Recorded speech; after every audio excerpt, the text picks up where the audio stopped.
Can you now?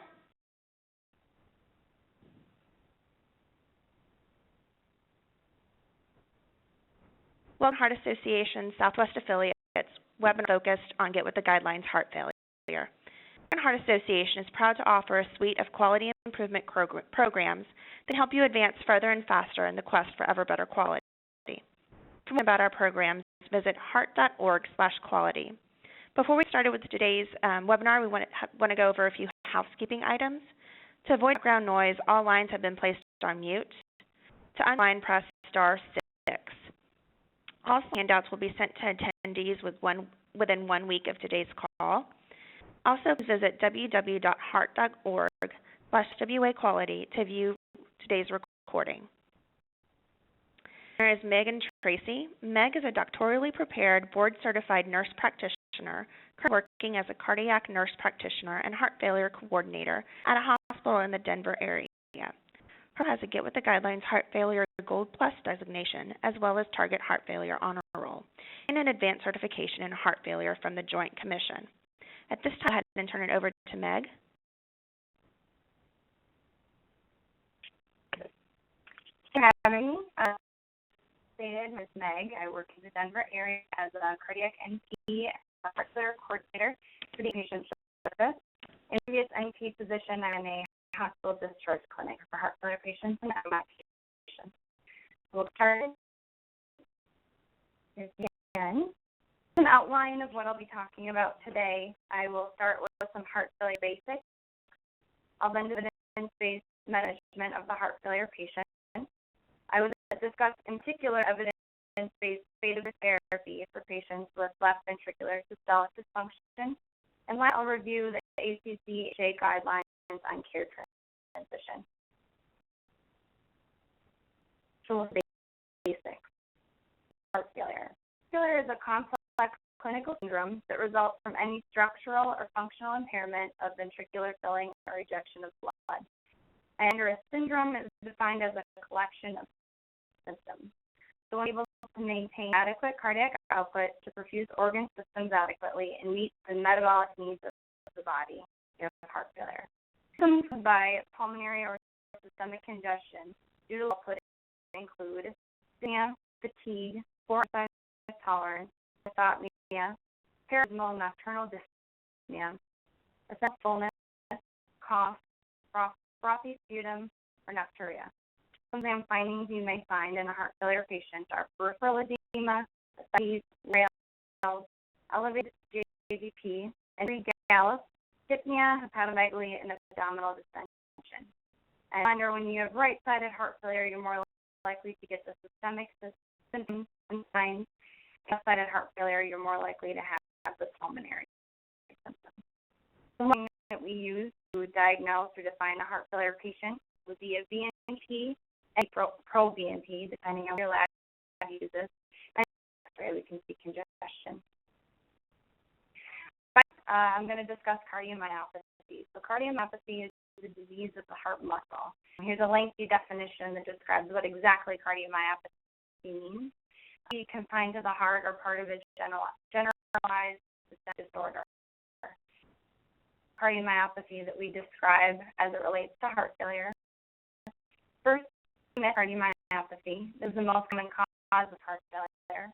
So patients with ischemic myopathy have experienced muscle damage either from a prior infarct, which is a scar, or active ischemia.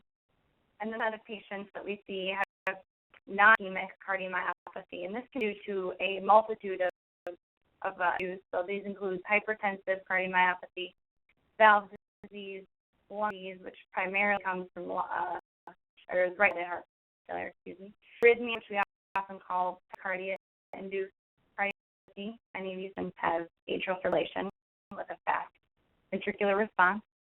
We can have alcoholic cardiomyopathy, viral, HIV, sarcoid, patients with congenital anomalies fall into an idiopathic group of cardiomyopathy, carditis, which is often due to a viral disease, use, restrictive, hypertrophic, stress, and pregnant. So as you can see, patients fall into the second group of non-ischemic cardiomyopathy. of heart failure. Systolic heart failure we define as patients who have signs of clinical heart failure, remember symptoms and signs, plus ventricular ejection fraction, or EF, as we shorten it to, less than 40%. Diastolic heart failure is signs of clinical heart failure plus an EF greater than 40%. Before, some patients have right-sided heart failure, where just the right side of the heart is not functioning well. There's systolic function on the right. Left side is normal. And this is for two reasons. So there's two key points. Just because you don't have to, not necessarily mean that the patient. It's also important because the different types of heart failure are treated much differently. I brought this table from the guidelines themselves, the ACCA guidelines for the management of heart failure. You may also see systolic failure called HFrEF, or heart failure with reduced ejection fraction. So it's defined as when the electrical systolic function is not working well. The E is less than 40% or greater than, less equal to 40%.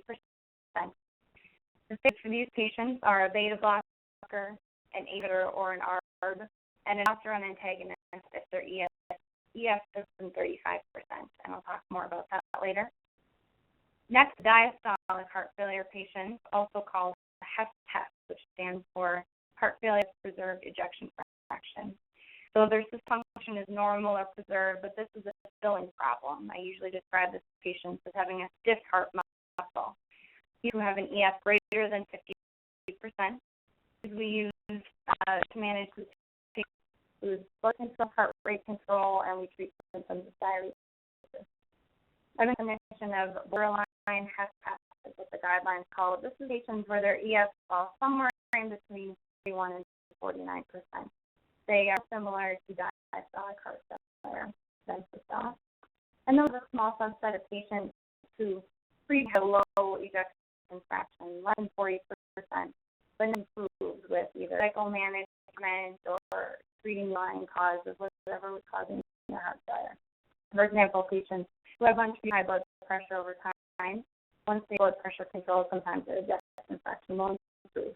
These typically remain on the medical therapy for systolic failure.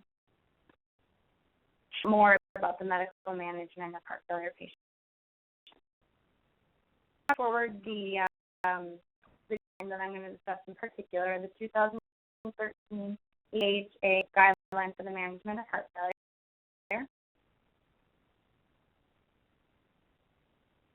Included classification of recommendation and level of evidence. And this is important because every guideline and the recommendation will give a class and a level of evidence, how strong a recommendation is. Class the size of the treatment effect. Recommendations is when we say that the benefit outweighs the risk so much that this should be performed. A class 2A is when the benefit still outweighs the risk, but that it is reasonable to perform. 2B, recommendations that may be considered. The side describes the certainty of the effect, or what is it based off of. So level A recommendations are when multiple populations have been evaluated from clinical trials made analysis. Well, there's some more limited populations that have been studied. Mostly we describe as very limited populations that have been evaluated.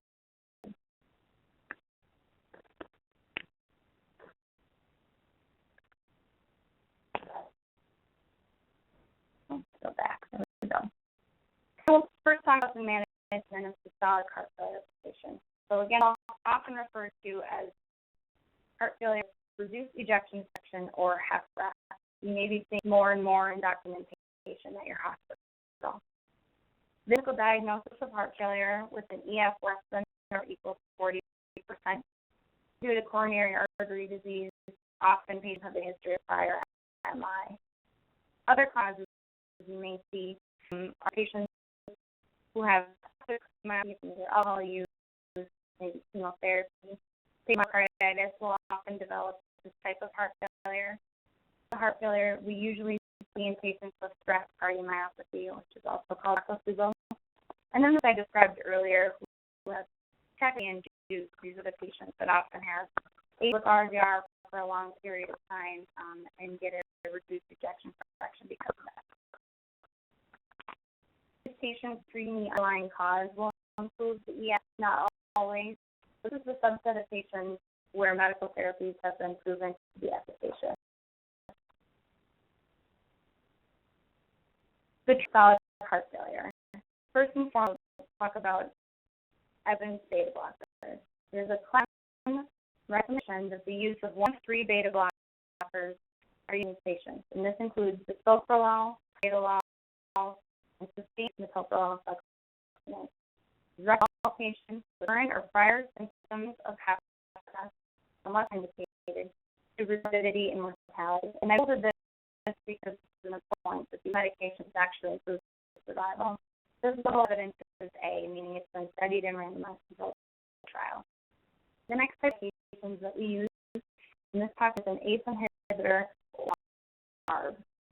The recommendation that ACE inhibitors are used in patients with HFpEF and clear symptoms unless contraindicated, again, to reduce morbidity and mortality. This is all of evidence A. Alternatives can use an ARB for patients who are ACE inhibitor intolerant. So with energy, edema, or something like a little bit wordy, but it describes the third class of medications we use for systolic heart failure, aldosterone antagonists. This is when an EF is less than 35%, lower than the other 2 medications.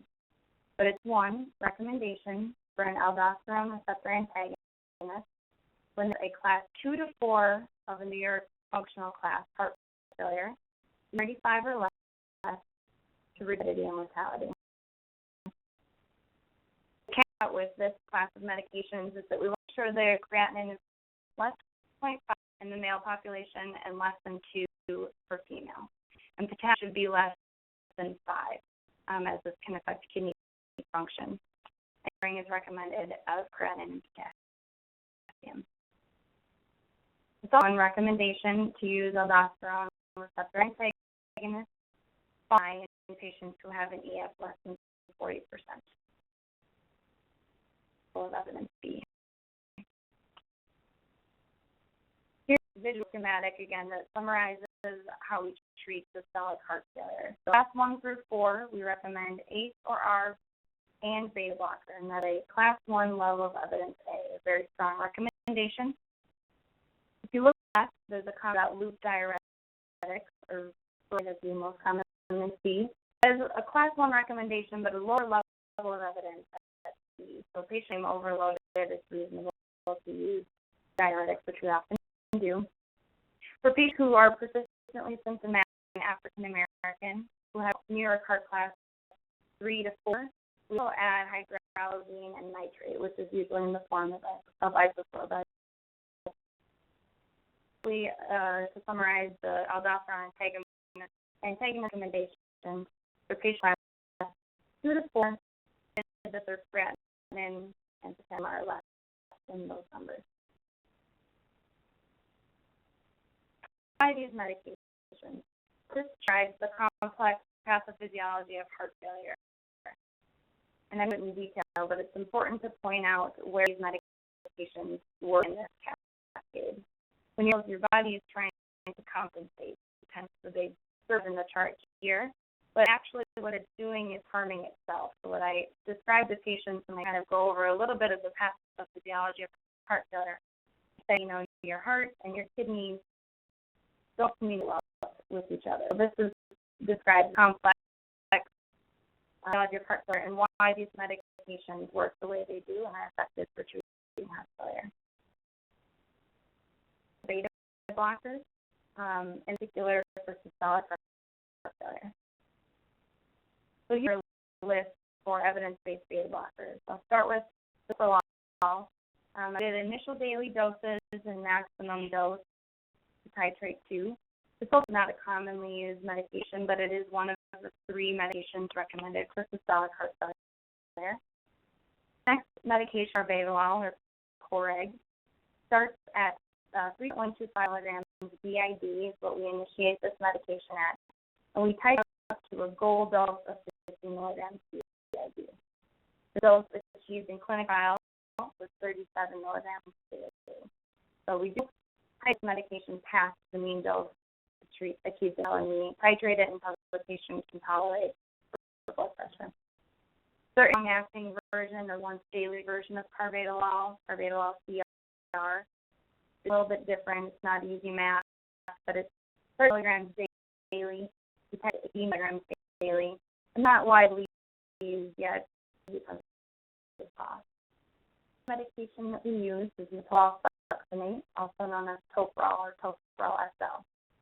We usually initiate this medication at 12.5 grams or 25 milligrams daily, depending on the patient and blood pressure, and up to 200 milligrams daily is the goal. And the mean dose achieved in clinical trial was a little bit less than our goal was 159 milligrams daily. Comments of about years of what's missing, and the medicine that's missing is metoprolol tartrate, which is low pressure. The BID version of metoprolol. So I'll comment on that.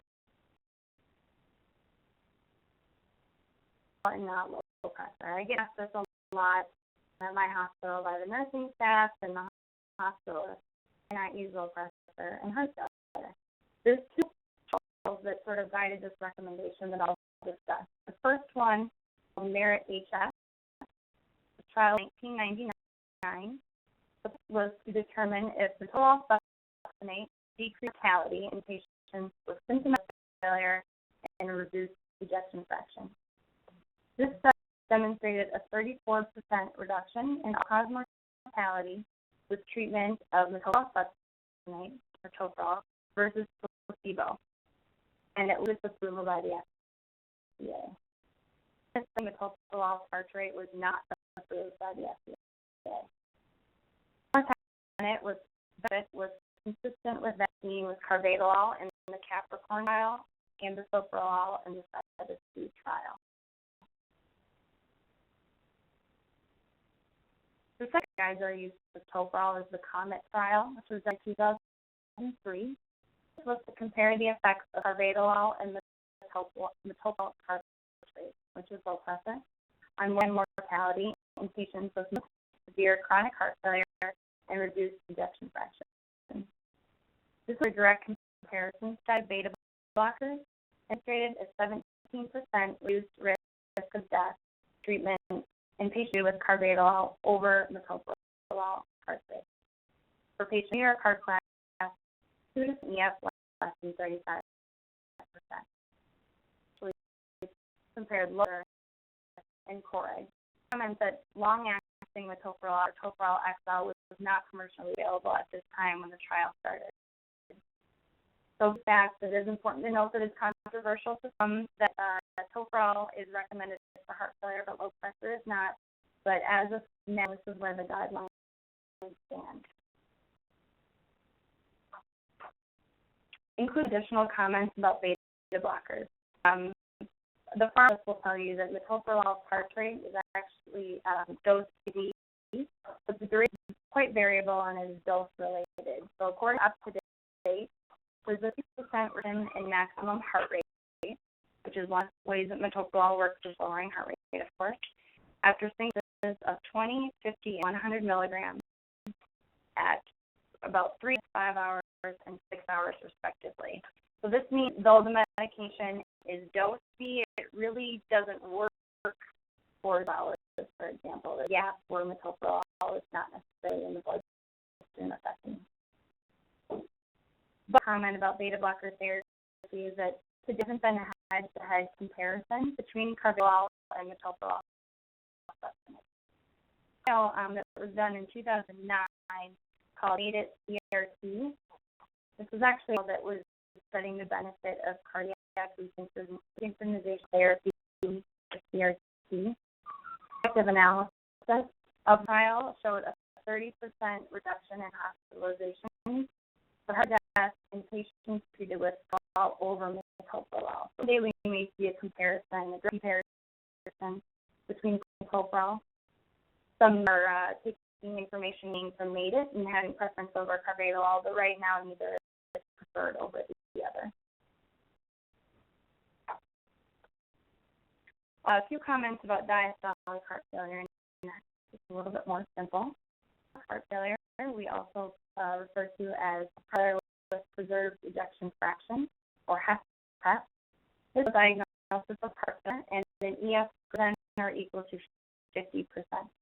This is mainly due to hypertension. They are often older and they're often female. The population has a very high prevalence of obesity, diabetes, and atrial fibrillation. This diastolic heart failure used to be the minority of patients, and we thought more systolic heart failure. We're now closer to about 50% systolic, 50% diastolic. So diastolic heart failure is definitely increasing in our heart failure patient population.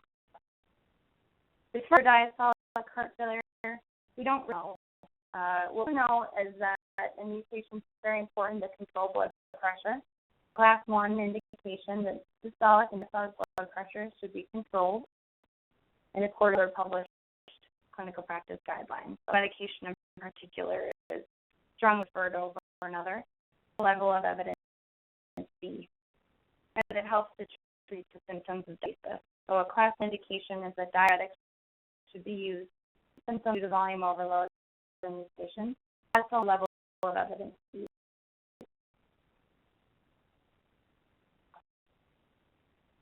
To talk about care transition for the heart failure patient. For transition, I actually pulled direct quotes from the guidelines. I didn't necessarily think to say it any better. So for heart failure, the transition from inpatient to outpatient care can be an especially vulnerable period due to the progressive nature of the disease, medical regimen, and a number of comorbid conditions, and the medical clinicians who may be involved with their care. Therapy post-discharge may help minimize gaps in understanding of changes to the plan or not just test results that have been associated with the risk of rehospitalization. And about the cause of heart failure readmissions, there's been a lot of attention towards this recently. It is the primary diagnosis in greater than 1 million hospitalizations every year in the U.S. Patients for heart failure are at a high risk for all-cause rehospitalization, and the 1 readmission rate is approximately 25%. In 2015, visits for heart failure cost $1.8 billion, and this is just outpatient office visits. Heart failure care in the U.S. exceeds $30 billion annually, and most of these costs are spent on hospitalization. Lastly, the mean of a heart failure-related hospitalization is $20,000 per patient. It's actually higher when heart failure was a secondary diagnosis rather than primary.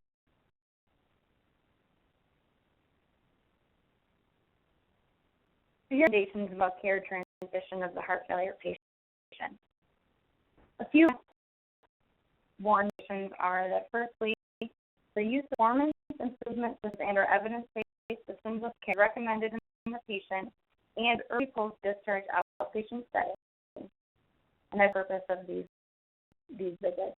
Appropriate heart failure patients for guidelines medical therapy, provide clinicians with useful reminders to advance these therapies, which basically address the medication goal and the clinical response. And this is a lot of evidence. Recommendation is that throughout the hospitalization as appropriate, before discharge, first post-discharge visit and subsequent visits, the function should be addressed. So this is what we should be going over with our heart failure patients in these follow-up visits. So in any medical therapy, if it was not established in a hospitalization, I see a lot of patients are deferred initiation on an ACE inhibitor, maybe because their creatinine bumped a little bit. And so looking at these medications early in the outpatient setting. Good causes of heart failure, barriers to optimal care transition, limitations in post-discharge support, assessment of the patient for volume status, and adjust therapy as appropriate, which is a lot of diuretic management, optimization of primordial therapies, reassessment or assessment of renal function and electrolytes when appropriate, assessment of any comorbid conditions that may be affecting their heart failure, return of education, internal care emergency plans, which a lot of times will include signs and symptoms to report and when to go back to the hospital, and need for therapy, and then arrangements for palliative care or hospice care in patients when it's appropriate. A recommendation that apply to care transition. This one is scheduling a follow-up visit within 7 to 14 days and an early telephone follow-up phone call within 3 days, hospital discharge available. And as you are probably aware, get with the guidelines recommends within 7 days. Second, use of clinical risk prediction tools and or biomarkers to identify patients at a higher risk for post-discharge clinical events are reasonable, and this is allowed evidence fee. So this is something to consider part of your discharge planning with heart failure patients is to use risk prediction tools. In my opinion, goals of follow-up appointments. As I said, I used to heart failure when I saw a lot of hospital discharge patients.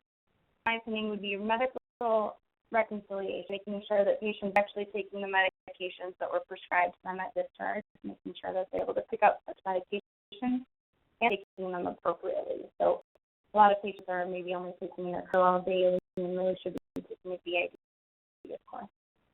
Again, of any medical therapies that weren't started in the hospital, so those patients that are deferred to start on an ACE inhibitor, initiating those medications would be an important goal of a follow-up appointment. Any lab work, physical exam is very important to patients. To review hospital the provider, so answer any questions they had about the tests that they had and just remind them recommendations that were given from the hospital. Re-educate. So the middle of a busy hospital stay has been given some important information on their heart failure, but it's really, really important to revisit the information that was provided during the hospital stay and answer any questions that they have. And ultimately, of course, the goal is to prevent readmission. The goal of what our hospital does on the inpatient side. Our team makes an appointment with the patient's provider within 7 days of hospital discharge. And to really acknowledge day and time preferences of the patient and the family to ensure that the date and time for them, discuss it with the patient, so it's actually to show. We have a family medicine residency program at our hospital. So patients don't have a primary care provider. We actually make an appointment with a family medicine resident so that they can establish care. When cardiology is consulted and part of the care during their stay, we tend to make a follow-up appointment with the cardiologist within 7 days of discharge. This time is communicated with the patient personally, and it's all added to the discharge instructions so that it's in their work when they leave. At this time, our hospital does not have an outpatient heart failure clinic, which is a real limitation for us. And then additionally, we have a cardiac nurse navigator who personally follows all of our heart failure patients within 3 days of discharge. Here's my email address I've listed, and I'll show you my references that I've used for this presentation. Does anyone have any questions? We can open it up for question and answers now. As part of the webinar, you can press *6 to unmute your lines.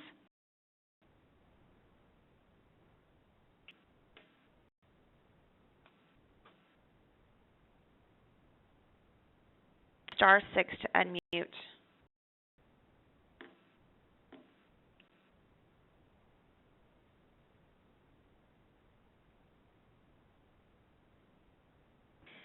I pulled up is actually just the contact information for all of your quality improvement directors in each of your specific markets. If you have any questions about Get With the Guidelines heart failure in general. Any questions? *6 to unmute your line.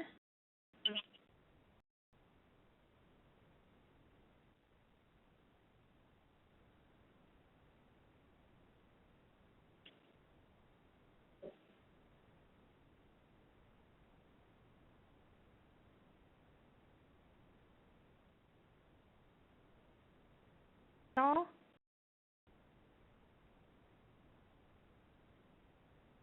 Star 6 if you have any questions to unmute your line. Just out of curiosity, does anyone have a heart failure clinic that they have within their hospital? I know that that's a limitation for a lot of hospitals. But I use y'all's residents. Hi, this is Stephanie Pena with Loveless Medical Center in Albuquerque. We do have a newly established heart failure clinic in collaboration with our heart hospital and our cardiologist, New Mexico Heart Institute group. So we're all developed. We've been in development with the heart failure transition of care program, and of course looking at the target diagnoses for heart failure, COPD, pneumonia, AMI. But hope it's very helpful, and we're wanting to get with the guidelines. So this is my first initiation to it. Great. Thank you for joining us. Yes, thank you. And you have a question or comment? Star 6 to unmute lines.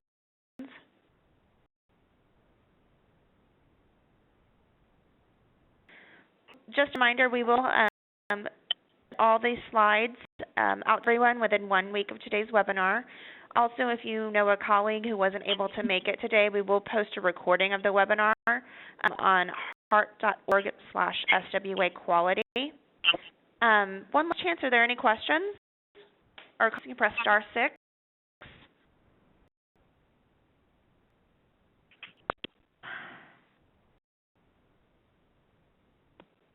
All right, thank you so very much for taking the time out today to do this webinar for us and host it for us. It was some great information.